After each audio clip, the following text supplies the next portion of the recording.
If you're gonna fall, at least make it look like a dance. That's what the rich kid said when my son hit the floor hard. I remember the words like they slapped me too. I was mopping the hallway of Rosefield Academy, where the marble gleams like money and the air smells like entitlement. My son Micah had slipped on a patch I hadn't cleaned yet. Peanut butter sandwich milk, apples scattered like his pride. And then came the laughter. From Connor Langston, son of a board member. Always wearing something designer, always carrying a smirk like it's his birthright. Kids just doing what janitors do, he added, cleaning with his face. Parents turned. Most said nothing. A few gave that tight-lipped smile that says, "Not my problem." I walked over. Micah was already sitting up brushing off crumbs. "I'm fine," he muttered. I didn't apologize, didn't make excuses, just helped him gather what was left of his lunch and what little dignity he had left. And that's when she walked in. Madeline Sharp, CEO of TechFront, platinum hair and a perfect chignon heels tapping like a metronome cream suit untouched by the chaos around her. She saw us, me kneeling, Micah flushed red, Connor still laughing. Her gaze stopped time, cold, measured, sharp enough to cut. Then she said it. He should watch where he's going. And just like that, she walked off. Micah whispered, "She saw." I said, "She sees everything. That's her job." That afternoon, I stood backstage during rehearsal. Mop swapped for a dustpan. Madeline's daughter Claire was center stage. Perfect posture, perfect diction. But something was off. Like she was holding her breath behind every line. "She's supposed to feel it," the drama teacher whispered, "not just recite it." Micah had snuck into the back row, sketchbook in hand. He didn't say a word, just watched and drew. A few days later, Claire found a sketch tucked into her script binder. A girl on stage frozen in the spotlight. And in the shadows, someone sitting quietly, not cheering, not fixing, just there, at the bottom in shaky pencil.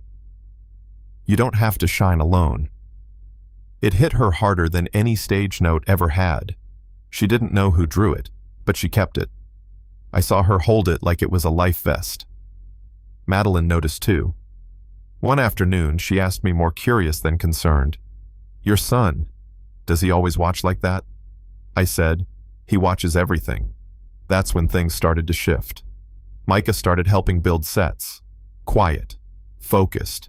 Kids still whispered. Connor still sneered. But Claire noticed. She started standing beside him, not saying much, just being there. One time she asked him, "Did you leave the sketch?" He just shrugged.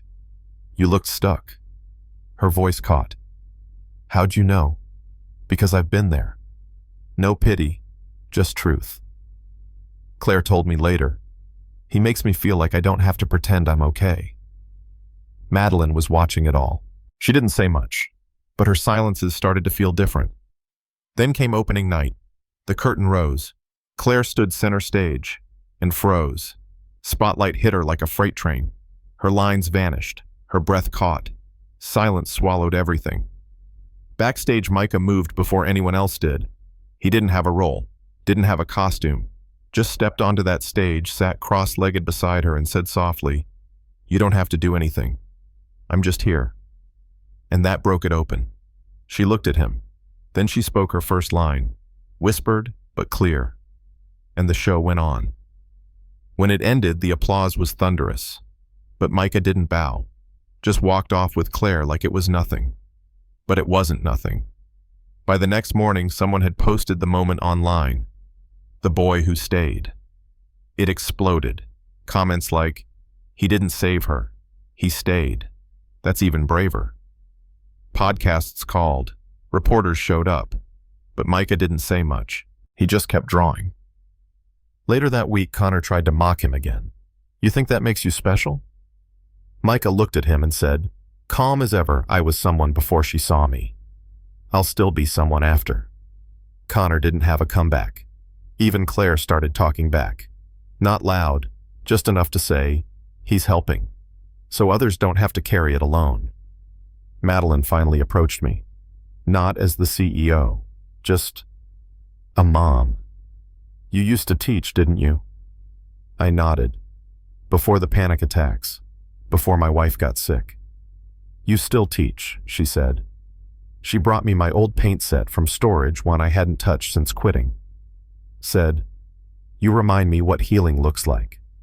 Not loud, not perfect, just consistent. We started an after-school art space together. No grades, no stage, just a room where kids like Micah could show up and breathe. And they did. Even Connor came eventually. Said something about wanting to learn how not to freak out all the time. Micah didn't laugh, just handed him a glue stick.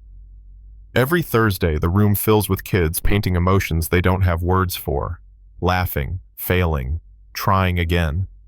Madeline comes by sometimes, in sneakers now. Last week she sat with Claire during cleanup. No advice, no agenda, just stayed. And that meant everything. One night as Micah and I were finishing dinner, he asked, do you think staying really changes anything?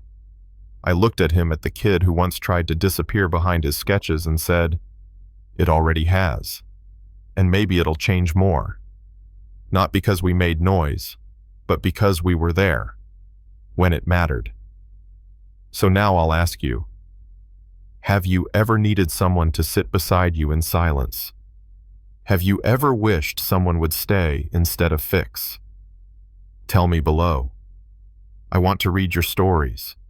And if this one meant something to you, if it made you remember someone who showed up when you couldn't stand, like, share, subscribe, because maybe the world needs more quiet courage, more boys like Micah, more moments like this, and maybe, just maybe, more people who choose to stay. If you're gonna fall, at least make it look like a dance. That's what the rich kid said when my son hit the floor hard. I remember the words like they slapped me too.